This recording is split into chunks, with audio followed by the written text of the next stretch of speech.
What's going on, everyone? For today's video, we're going to be talking about the best Black Ops 4 gunfighting tips in multiplayer. If you do enjoy these types of videos, I did make a blackout gunfighting and aiming tips video like 2 weeks ago. I will put a card right above here, and a link is going to be in the description, so you can check it out if you are looking for blackout tips.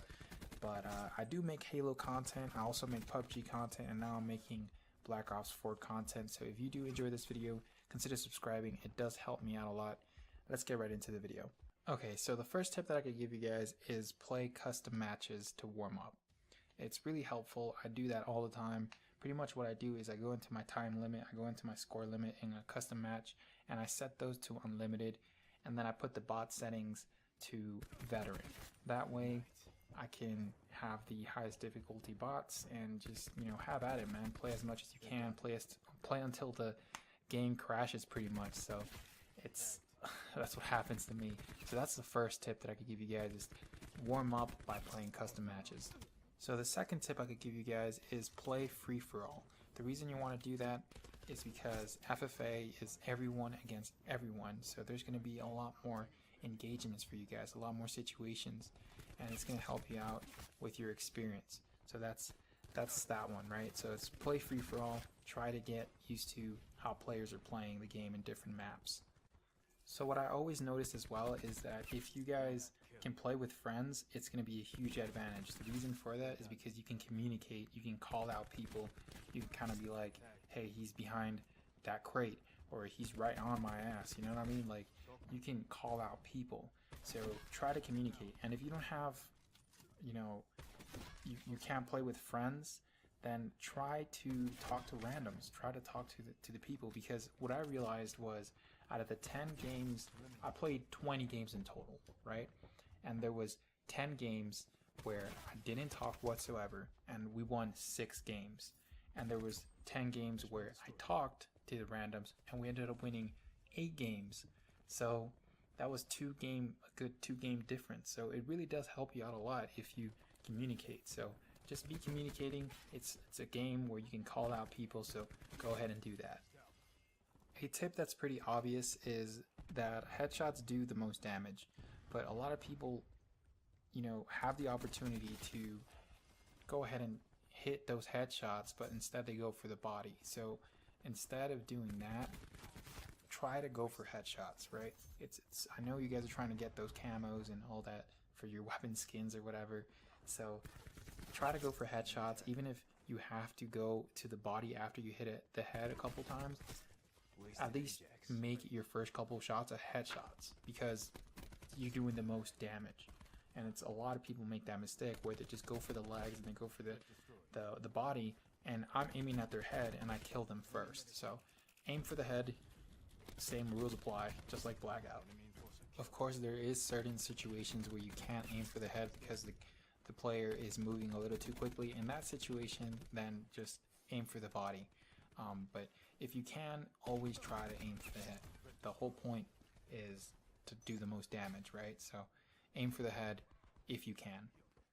As far as recoil control, every gun has different recoil, so you're going to have to get used to every single weapon that you use. So what I recommend is going into a custom game and shooting at a wall, right? The reason you want to shoot at a wall is to figure out what type of recoil the weapon has, and that way what pattern the shots are going, and that way you can kind of control your right thumbstick whenever you're shooting that weapon in multiplayer. So that's what I recommend doing, kind of figure out what the pattern is of that actual specific weapon's recoil. Knowing when to back off of gunfights is very, very helpful. There's situations where I realized that I was outnumbered, where it was like a 1v3 situation or a 1v4 situation where I know I can't win. You need to learn how to just kind of back off gunfights and then engage in another situation. Because if you try to engage in almost every single situation, it's going to be extremely difficult to win a 1v3 or 1v4 situation. 1v2 is fine if you are confident enough, but most of the time 1v3 is really, really hard. Anything above is just very, very difficult to handle. So you just gotta know when to back off of gunfights. Oh, something else that I probably should mention is equipping FMJ in your weapons. It's something called the Full Metal Jacket. You guys will see it. It's a bullet. As soon as you unlock it for a weapon, try to equip it, because what it does, it penetrates through armor easier, and it penetrates through walls easier, and it just does more damage to the player. So what I've noticed is in certain gunfights, I wouldn't have won those gunfights if I didn't have FMJ equipped for that weapon.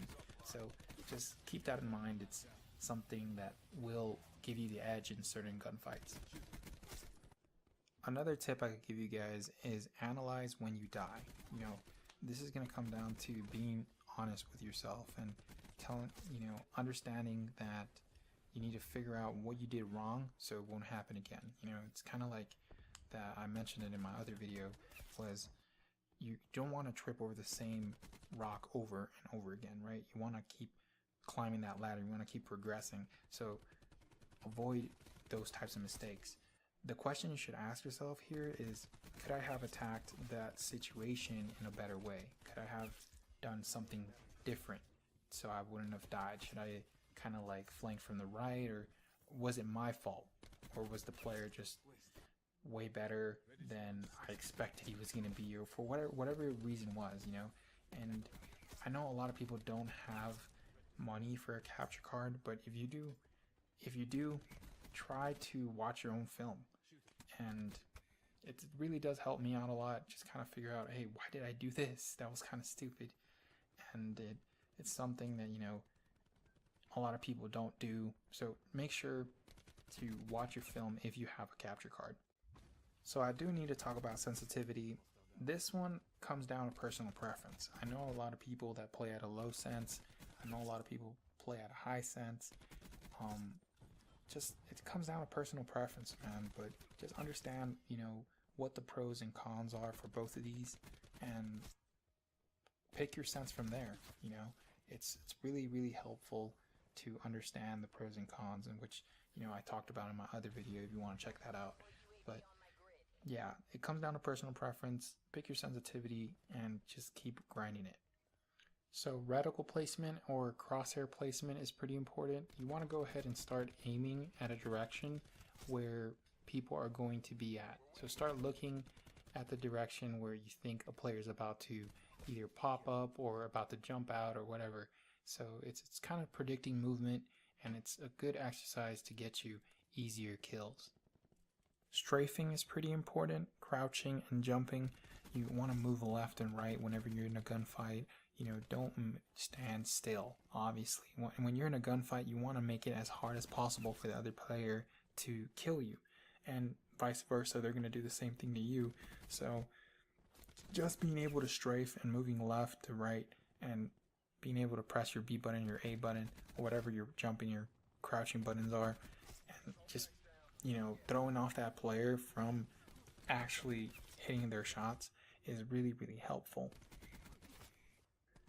As far as controller layout goes, the goal here is to be able to keep both thumbs on thumbsticks while crouching and jumping. So there is a controller layout that lets you do that. It's called bumper jumper, which I would recommend playing.